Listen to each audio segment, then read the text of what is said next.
আসসালামু আলাইকুম রহমতুল্লাহি অবরকাতুহ। সম্মানিত দর্শক, আজকে যে বিষয়টি নিয়ে আলোচনা করব আপাত দৃষ্টিতে মনে হতে পারে খুব হালকা পাতলা একটা বিষয়, কিন্তু এই বিষয়গুলোর মধ্যে, খুব হালকা পাতলা বিষয়গুলোর মধ্যে বাঙালির যে বিবর্তন, বাঙালির যে অপভ্রংশ, বাঙালির যে অধঃপতন কিংবা বাঙালির যে উন্নয়ন, বাঙালির বর্তমান এবং বাঙালির ভবিষ্যৎ, এটা যে কতটা নির্ভরশীল সেই বিষয়গুলো আলোচনা করার চেষ্টা করব। প্রথমে বলি, আপনি দেখবেন যে প্রকৃতিতে আল্লাহ কীভাবে শ্রেষ্ঠতর জিনিস তৈরি করেছেন। যেমন গোলাপ ফুল, আপনি এর যে গঠন, এর যে সুবাস কিংবা এর যে দৃষ্টির নান্দনিকতা অন্য ফুল থেকে আলাদা। এটা যে ফুলের রাজা, আপনি দেখলেই বুঝতে পারবেন এটা গোলাপ, গঠন প্রণালী দেখে। বনের রাজা বাঘ বা সিংহ, তাদের মধ্যে যে রাজস্বিকতা থাকে, চেহারার মধ্যে যে একটা দ্যুতি থাকে, তাদের চোখ, তাদের থাবা, তাদের সব কিছুর মধ্যেই এরকম একটা প্রাকৃতিক বৈশিষ্ট্য মহান আল্লাহ রব্বুল আলামিন ফুটিয়ে তুলেন। অনায়াসে আপনি বলতে পারবেন এটা বনের রাজা। আপনি যদি একটা ঈগলকে দেখেন, সে যে পাখির রাজা, আপনাকে বলতে হবে না। ওর চোখের দিকে তাকালে আপনার ভয় লাগবে, ওর ঠোঁটের দিকে তাকালে আপনার অন্তরাত্মা কেঁপে উঠবে। ও মাটিতে নেমে আপনার ওর যদি নখ দেখেন, আপনার ভয়ে থরথর করে কাঁপতে থাকবেন আপনি কাছাকাছি। এই হলো ঈগল। মানুষের মধ্যেও যারা নেতা হবেন, নেতার কথা কখনো মানে যাকে বলা হয় সাধারণ মানুষের মতো হবে না।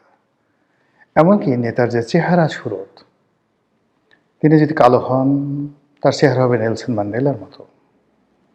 তিনি যদি সুন্দর হন, তার চেহারা হবে বিল ক্লিন্টন কিংবা ধরুন সেই জন এফ কেনেডির মতো। তিনি যদি কৃষ্ণাঙ্গ হন, তাহলে তার চেহারা হবে বারাক ওবামা কিংবা মার্টিন লুথার কিং জুনিয়রের মতো কিংবা মোহাম্মদ আলী কেলের মতো। এভাবেই প্রকৃতি সৃষ্টি করে, কিন্তু আপনাকে দেখতে বিদঘুটে, নাক বাঁকা, কান বাঁকা, সামনের দাঁতগুলো বের হয়ে আছে, মানে ৩-৪টা ওই যে দাঁত থাকে নকল দাঁতের মতো। ভিলেনের যে দাঁতগুলো থাকে না, এরকম ৪-৫টা দাঁত সামনে উঁচু হয়ে আছে। এরকম লোক যদি আপনার সামনে নেতা হিসেবে উপস্থিত হয় বা এই ধরনের লোকদেরকে আপনি নেতৃত্বের পর্যায়ে দেখতে পান, আপনি ধরে নেবেন যে আপনার কপালে দুর্ভোগ এবং দুর্দশা আছে। ২ নম্বর হলো যে নেতৃত্বের ক্ষেত্রে যদি নারী আসে, তাহলে সেই নারী হবে মার্গারেট থ্যাচার, নারী হবেন ইন্দিরা গান্ধী, বেনজির ভুট্টো, কুমারাতুঙ্গা, কোরাজান একুইনো, মেনাহাম বেগিন, আরও কত কি। এবং নারীদের নেতৃত্ব তো আজকে নতুন নয়। সেই সম্রাট জার্কশেস, দারায়ুস, তখনও নারীরা সেনাপতি ছিলেন। ক্লিওপেট্রা ফেরাউন ছিলেন, সম্রাজ্ঞী ছিলেন। আরও কত সেই বিখ্যাত বিখ্যাত মহিলা শাসক সেই প্রাচীন দুনিয়াতে ছিলেন। রানী বিলকিসের কথা তো আপনারা জানেনই। কিন্তু সেখানে যদি অদ্ভুত আকৃতির কিছু মেয়ে চলে আসে, যারা কথা বলার আগে মুখ দিয়ে মানে দুর্গন্ধ ছড়ায়, কথা বলার আগে তাদের যৌনতা তারা প্রদর্শন করে, যৌনাঙ্গ তারা প্রদর্শন করে, এরা তো নারী হতে পারে না। এরা যাকে বলা হয় সেক্স ডল হতে পারে, এরা নেতা হতে পারে না। এবং এই সমস্ত মানুষ যখন নেতৃত্বের জায়গাতে কোথাও আপনি দেখেন, তখন ধরে নেবেন যে আপনার দুর্ভোগ এবং দুর্দশা চলে এসছে। আর যখন দেখবেন যে স্বাভাবিক, আমাদের দেশে দেখেন যারা নারী নেতৃত্ব, শেখ হাসিনা, খালেদা জিয়ার কথা বাদ দেন, আপনি ইলা মিত্রর তো নাম শুনেছেন, আপনি ইলা মিত্রের ছবিটা দেখেন তো কেমন লাগে। সরোজিনী নাইডুর ছবিটা দেখেন তো আপনার কাছে কেমন লাগে। আমাদের এই বাংলাদেশে সাজেদা চৌধুরী, মতিয়া চৌধুরী, আপনি দেখেন তাদেরকে কেমন লাগে নেত্রী হিসাবে। বিএনপির মধ্যে এরকম অনেক নেত্রী রয়েছেন যারা ৮০-র দশকে বেগম জিয়ার পাশাপাশি থাকতেন। তো সেই দিক থেকে এখন নেত্রীকে প্রমীলা হতে হবে, নেত্রীকে সুন্দরী হতে হবে, নেত্রীকে আর কি বলবো, দেখলেই মনে হয় অন্য কিছু নেত্রী নয়। এরকম যখন একটা ঘটনা ঘটে তখন ধরে নিতে হবে যে রাজনীতির বিবর্তনে অনেক দুঃসময় আমাদের জন্য অপেক্ষা করছে। তো সেই দিক থেকে গত ১৭ এবং ১৮ মাসে এমন কতগুলো চেহারা দেখতে হচ্ছে, এইগুলো বাঙালির মতো মনে হচ্ছে না। এমন কতগুলো কথা শুনতে হচ্ছে, শব্দ শুনতে হচ্ছে, যেগুলো এই বাংলায় কখনো হয়নি।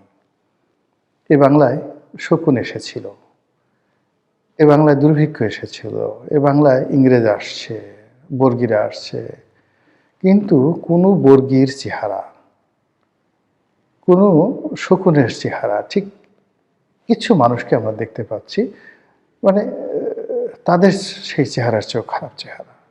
এই অভিব্যক্তি, এই মডেল, এগুলো এই বাংলা এলো কোত্থেকে?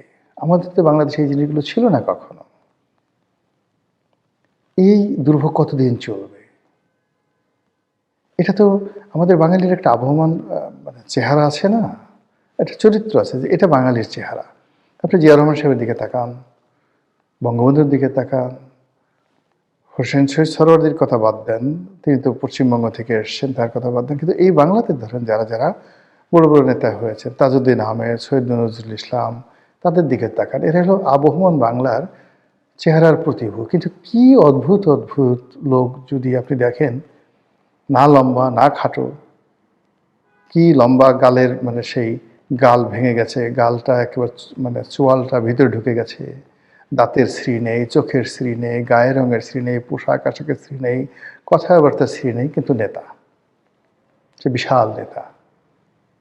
তো এর ফলে কি হলো, এই যে দৃশ্যগুলো, এটা প্রকৃতির পক্ষ থেকে আমাদের জন্য একটা অপমান, একটা সিমটম। জাস্ট একটা ছোট্ট উদাহরণ দিই, এটা কিভাবে হয়। মানে আওয়ামী লীগ জমানাতে হঠাৎ করে মুন্নুজান সুফিয়ানকে যাকে বলা হয় মন্ত্রী বানানো হলো। তো তিনি শ্রমিক নেত্রী হিসেবে তার যথেষ্ট সুনাম আছে, সুখ্যাতি আছে, নেত্রী খুব কাছের, কিন্তু একটা মন্ত্রী হবেন বা সংসদ সদস্য হবেন, এর জন্য যে একটা স্বাভাবিক ক্যাটাগরি রয়েছে, এই ক্যাটাগরিতে আসলে মুন্নুজান সুফিয়ান পড়েন না। কিন্তু এখন নেত্রীর ইচ্ছা, দলের ইচ্ছা, তাকে বানাবেন, ভালো কথা, বানিয়েছেন, মন্ত্রী বানিয়েছেন। তিনি পান খান, জর্দা খান, এবং পান জর্দা নিয়েই তিনি পার্লামেন্টে যান। তারপর তিনি শাড়ি পরেন, শাড়ির উপরে তিনি নিচে যে পেটিকোট পরেন, পেটিকোট, ওই যে গ্রামের যে মহিলারা আগে দেখবেন যে হাঁটুর ঠিক নিচে, পা থেকে 1 ফিট উপরে, যেভাবে আগে 70-এর দশকে মহিলারা পেটিকোট পরতেন, উনি ঠিক সেই ধরনের পেটিকোট পরতেন। ফলে ইজিলি শাড়ির ফাঁক দিয়ে তার মানে পায়ের গোড়ালি না, ঠিক পায়ের যে হাঁটুর ঠিক 6 ইঞ্চি নিচ পর্যন্ত দেখা যেত। একটা স্যান্ডেল পরে তিনি আসতেন, কথাবার্তা বলতেন আর গালাগালি করতেন, ঠিক সেই মানে শ্রমিকদেরকে তাদের সাথে ঝগড়া করতে যে গালাগালি, এইভাবে করতেন। তা আমরা ফিরেও তাকাতাম, তার সাথে কখনো আমরা কথাও বলতাম না। তো একদিন যাকে বলা হয় একজন সচিব, সরকারের খুব ঘনিষ্ঠ, শেখ হাসিনার খুব ঘনিষ্ঠ ছিলেন। তো তিনি আফসোস করে বলতেছিলেন যে আমরা যারা সচিব হই, আমরা সেই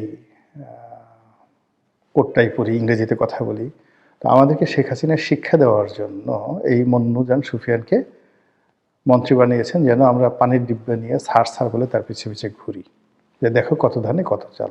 তো এরকম পিছনে আলাপ আলোচনা হয়। তো সেই দিক থেকে যে সমসাময়িক যুগে অনেক কিছু হচ্ছে, অনেক কথাবার্তা হচ্ছে, কিন্তু এটার যে একটা লং টার্ম আফটার ইফেক্ট আছে, যেই আফটার ইফেক্টে আমাদের রাজনীতির জন্য একটা কলঙ্কময় যাকে বলে অধ্যায় অপেক্ষা করছে। এর কারণ হলো যে আমাদের সমাজে এখনও রাজনীতির স্টিয়ারিং যাদের হাতে, তারা এই বিসাদৃশ্য, এই অড জিনিসগুলোকে এখন তারা ঘৃণা করতে পারেনি, পরিহার করতে পারেনি, নিয়ন্ত্রণ করতে পারেনি, এবং এরই মধ্যে তারা আবার ক্ষমতায় যেতে চাচ্ছে। গেল এক। শিরোনামে যেটা বলছি খুব সংক্ষেপে সেটা শেষ করে দেব। কিছুদিন আগে 1, 2, 3, 4, তারপরে শেষে 1, 2, 3, 4-এর পরে কার কি মারা হবে এটা আপনারা সবাই জানেন। টিনের ছেলে কাউয়া, অমুক আমার, কি বলতে তো আর বলার দরকার নাই। লক্ষ্য করছেন যে গত সেই মাসখানেক ধরে তারেক রহমান সাহেব দেশে আসার পরে এই জিনিসগুলো হারিয়ে গেছে। এখন আর কেউ 1, 2, 3, 4 বলেনি। আর এখনো টিনের ছেলে কাউয়া এই শব্দগুলো কেউ বলেনি গত 15 দিনে, কিন্তু লিখে রাখেন।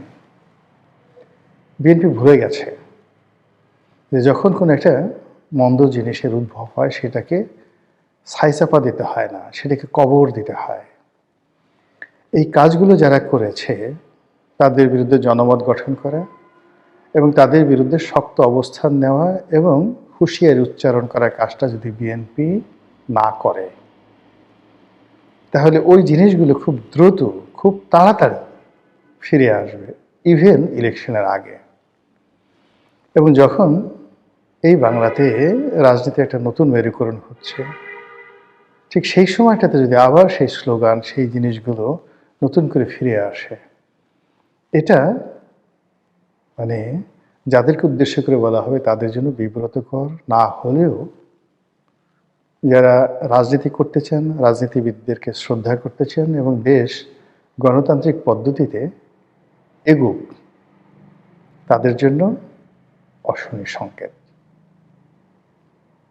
আল্লাহ আমাদের সবাইকে হেদায়েত দান করুন এবং হেফাজত করুন। আসসালামু আলাইকুম ওয়া রাহমাতুল্লাহি ওয়া বারাকাতুহু।